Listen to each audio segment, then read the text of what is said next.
자, 이제 마감 가까워오고 있습니다. 지금 이 시간에 공략할 수 있는 종목 받아볼 텐데요. 파이널 타겟 어떤 종목일까요? 네, 아까 예고 드렸던 대로 방산주 중에서 하나를 가져오게 됐는데요. 네. 이 종목이 방산주인지 모르시는 분들도 계실 것 같아서 오늘 소개를 드리겠습니다. 종목은 비츠로셀입니다. 비츠로셀. 네. 이 종목이 이제 2차 전지 또는 배터리 이쪽으로 많이 알려져 있는 그런 기업이고요. 네. 정확하게 말씀드리면은 2차 전지 사업도 하고는 있지만 정확하게 말씀드리면 1차 전지 사업입니다. 1차 전지와 2차 전지의 차이점은 뭐냐면 이제 충전이 되냐 안 되냐, 재활용이 되냐 안 되냐 그 차이인데요. 아까 제가 이제 방산 얘기를 하면서 왜 갑자기 2차 전지 배터리 얘기를 이렇게 하는지 그걸 설명을 드리고 싶은데요. 바로 그거거든요. 우리가 무기, 미사일 이런 데 들어가는 전지들이 보면은 재활용을 할 수가 없습니다. 미사일에 들어갔는데 발사하고 폭발했어요. 그거 회수할 수 없잖아요. 그렇기 때문에 실제로 이런 분야에서는 한번 사용하고 그냥 폐기를 하는 그런 1차 전지가 실제 사용이 되고 있고요. 1차 전지, 리튬 1차 전지 분야에서는 우리나라를 이미 정복을 했고 글로벌로 나가게 돼서 탑3 정도의 그런 시장 점유율과 인지도를 가지고 있다고 합니다. 국내에서는 이미 경쟁자가 없다고 하더라고요. 실제로 이탈리아 쪽에서는 이 스마트 그리드에 들어가는 리튬 1차 전지 쪽에서는 시장 점유율 80% 가까이 차지하고 있을 정도로 우리가 잘 모르지만 굉장히 강한 기업이 되겠습니다. 여러 가지 재료들이 있지만 이제 중국에서 탄산 리튬 선물 가격이나 그런 부분들이 올라가는 것도 좀 좋은 재료라고 할 수 있겠는데 사실 그런 것들보다도 저는 오늘 좀 방산 얘기를 많이 하고 싶어요. 특히 요즘 아까 한화 에어로스페이스도 그렇고 현대 로템도 그렇고 우리나라 무기들이 글로벌로 많이 팔려 나가게 되고 또 현재 경쟁력도 있지만 미국에서 트럼프 또 일론 머스크 근데 이런 사람들이 발언이나 이런 것들이 현재 유럽에서는 반발을 좀 일으키고 있단 말이죠. 네. 그런 것들이 또 유럽 재무장을 하는데 미국산 무기 사지 말자 유럽산으로 하자 이렇게 지금 분위기가 되어 가고 있습니다. 문제는 뭐냐면 그럼 유럽산 무기로 지금 무장을 하게 된다면 우리 K 방산이 들어갈 틈이 없는 거 아니냐? 그렇게 생각할 수도 있어요. 그런데 실제로 유럽에서는 전쟁이 일어나지 않고 있었고 이번에 우크라이나 전쟁이 있기 직전까지만 하더라도 많은 그런 군수 설비들을 줄여왔습니다. 그렇다 보니까 현재 우리나라처럼 휴전 상태에 있는 국가, 우리나라는 방산 산업이 계속 유지가 되고 있잖아요. 우리나라 같은 데서 원하는 물건들을 빠르게 공급받을 수 있다는 것 때문에 K방산이 최근에 괜찮았던 거고 앞으로 유럽이 자체적으로 그런 무기들을 생산한다 그러면 우리 기업들이 또 줄어들 수도 있다고 봅니다. 그걸 알기 때문에 최근에 우리나라 기업들이 굉장히 열심히 세일즈 마케팅을 하고 있는 것이고 그게 성과가 나오고 있는 것이죠. 그래서 비츠로셀은 이미 유럽에 진출해 있는 것들 그런 거를 기반으로 해서 저는 방산 쪽으로의 점점 매출이 늘어나는 것을 기대를 하고 있고 실제로 최근 수치를 보니까 미사일에 들어가는 배터리 매출만 작년 기준으로 135%가 늘었다고 합니다. 올해도 기대가 많이 되겠고요. 이거는 우크라이나 러시아 전쟁과는 무관한 겁니다. 그쪽의 전쟁은 이제 협상 단계로 가고 있지만 실제로 무장을 하는 건 조금 다른 얘기가 될 것 같아요. 자, 실적 한번 보도록 하겠습니다. 제가 이 방송을 통해서 추천드리는 종목들은 대부분이 실적을 보고 드리는 거예요. 그렇기 때문에 주가가 잠깐 밀리는 순간이 있어도 끝까지 밀리진 않고 결국 살아나게 되죠.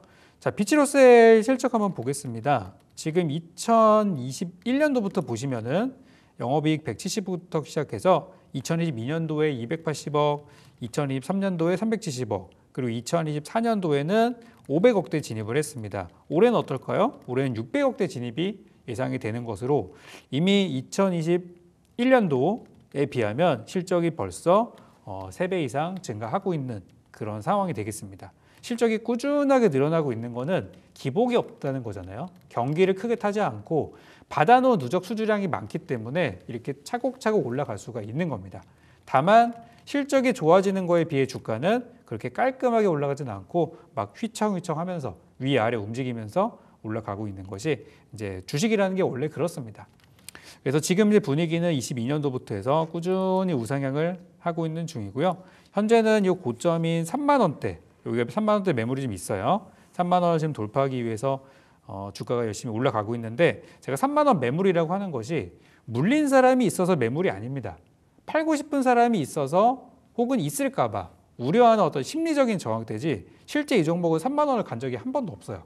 그래서 저는 최근에 이 29,900원까지 올라가면서 3만 원의 매물이 조금 부담스러울 것 같다고 생각이 들었는데 보니까 한 번도 간 적이 없는 정말 고가 자리인 거예요. 그 말인즉슨 돌파하면 그 위로 한 번 더 상승을 볼 수 있다라는 뜻으로 해석하시면 될 것 같습니다. 네. 즉 실적이 좋고 주가 잘 가고 있고요. 그렇다고 주가가 뭐 한화 에어로스페이스처럼 뭐 최근 들어서 단기간에 100% 이상 올랐다? 그것도 아닙니다. 그렇기 때문에 앞으로의 성장성에 있어서 지금 방산주들이 많이 부담스럽다면 이 종목을 한번 보셨으면 좋겠습니다. 가격 전략 한번 챙겨드릴 텐데요. 오늘 좀 빠지고 있잖아요. 네. 저는 또 많이 빠졌으면 좋겠는데 생각보다 잘 버티는 것 같아요. 그래서 현재가 그냥 진입하셔도 무방하겠고 저는 목표가를 3만 원 고점 넘어서 일단 3만 4천 원으로 일단 잡아왔습니다.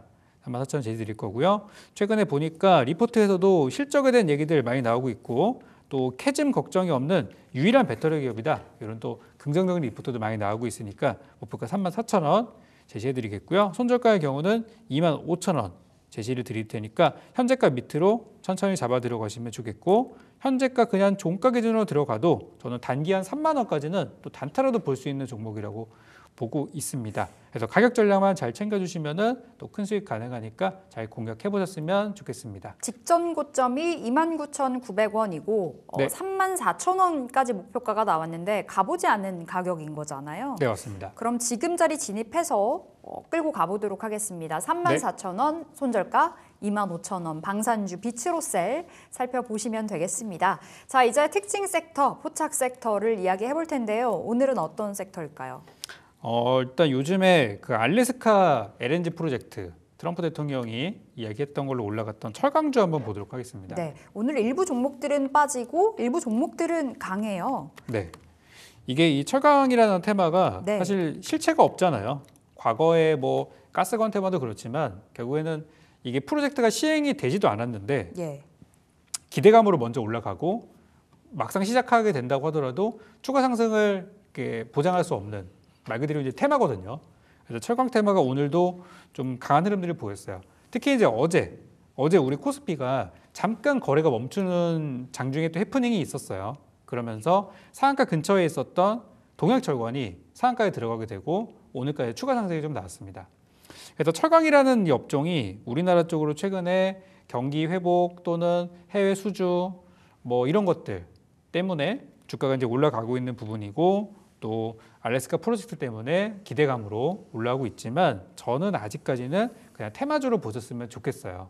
그래서 오늘도 보시면은 말씀드린 동양철관의 경우는 아침에 굉장히 큰 폭의 상승을 보인 반면 넥스틸의 경우는 그동안 잘 갔지만은 오늘 좀 차익 실현이 나오고 있어요. 그래도 신고가를 가긴 했네요. 네, 그렇죠. 아직 추세는 살아 있습니다. 같은 움직이는 종목을 보시면 뭐 하이스틸 같은 것도 차트는 비슷해요. 다들 자리들이 약간 휘청해서 그렇지. 그래서 저는 오늘 장이 이렇게 좋지가 않잖아요. 그렇다 보니까 이런 테마주로 돈이 들어옵니다. 그런데 만약에 오늘 삼성전자가 올라갔던 것처럼 대형주 쪽으로 다시 분위기가 좋아지고 실적이 좋은 기업들 이런 쪽의 분위기가 살아난다면 이런 테마주는 무너질 수밖에 없어요. 네. 테마주는 어쨌든 기대감과 재료가 사라지면 끝나는 겁니다. 차트고 뭐고 다 필요가 없어요. 만약에 실적이 좋다? 그러면은 좀 더 좋게 볼 수는 있지만 대부분 실적이 또 그렇게 좋지도 않거든요. 그래서 저는 철강 테마는 지금 오늘도 시세가 나긴 했습니다. 오늘 코스닥이 좀 많이 빠지다 보니까. 그렇지만 철강에 대해서는 좀 조심하시면서 보시면 좋겠고 일단 오늘 음봉이 나왔기 때문에 내일장까지 어느 정도 반등의 어떤 단기적인 반등 시세는 나올 수 있다고 생각은 하는데 어떤 큰 목표를 갖고 보시기보다는 짧게 손절도 짧게 익절도 짧게 그렇게 대응하셨으면 좋겠습니다. 알겠습니다. 지금 자리는 큰 욕심 부릴 자리는 아니라고 봐주신 건데요. 대형주 쪽으로 다시 한번 시간이 돌아온다면 수급이 이동한다면 오히려 테마 성향이 강한 이 강관 철강 쪽은 좀 떨어질 가능성이 있다. 이렇게 또 풀어주셨습니다. 두 번째 포착 섹터 가볼 텐데 어떤 섹터예요? 두 번째는 이제 많은 분들이 관심을 갖고 계시는 바이오 제약 가져왔습니다. 제약바이오. 네. 오늘 좀 분위기가 안 좋아요. 근데 사실 이슈가 네. 굉장히 많고 모멘텀이 여기저기 자리하고 있잖아요. 네, 그 많은 모멘텀이 다 이제 반영이 된 것 같습니다. 아, 첫 번째로 알테오젠 한번 볼게요. 네. 이번에 대규모 라이센스 아웃 기대감이 아니죠. 실제 호재니까 호재와 함께 주가가 올라갔었던 알테오젠 이번에 아스트라제네카와 기술 이전에서 마일스톤 2조 원 규모 정말 좋은 내용이 나왔고요. 증권가에서 리포트가 지금 주가가 40만 원대거든요. 네. 근데 증권가에서 이번에 호재를 가지고 목표가를 73만 원을 제시했습니다. 이거는 현재도 많이 오른 주식인데 앞으로 여기서 더 뛴다고 하는 굉장히 좋은 내용이잖아요. 그런데 그 리포트가 나오자마자 주가는 떨어지기 시작해서 오늘까지 좀 조정을 받고 있습니다. 물론 오늘의 하락을 보고서 추세가 끝났다고 얘기할 수는 없어요. 근데 불안해지는 거는 사실이거든요. 차트 잠깐 보겠습니다. 우리가 차트를 볼 때 많이 하는 얘기들이 있습니다. 하나는 쌍바닥, 그리고 그거를 그대로 뒤집어 놓으면 쌍봉이 되거든요. 네. 두 번의 고점이라는 뜻입니다. 첫 번째 고점을 만들어 놓고 두 번째 똑같은 자리에서 고점이 또 나왔어요. 웬만하면 이게 올라가는 게 좋아요. 지난번에 여기까지 갔으면 다음번에는 그 위쪽의 봉이 크게 만들어져야 이게 상향으로 간다고 얘기할 수 있는데요. 같은 가격대에서 두 번의 봉이 만들어진다? 이거는 좀 안 좋은 신호예요. 결국에 나중에 주가가 올라갈 수도 있습니다. 그렇지만 단기적으로는 빠질 가능성이 높은 거예요. 지금 보시면 알테오젠은 제가 말씀드렸던 라이센스 아웃, 기술 이전 다 나왔어요. 호재 다 나왔죠? 모두가 알게 됐죠? 그러니까 뉴스에 팔아라. 45만 원 근처에서 지금 차익 실현과 함께 매물이 나오고 있습니다.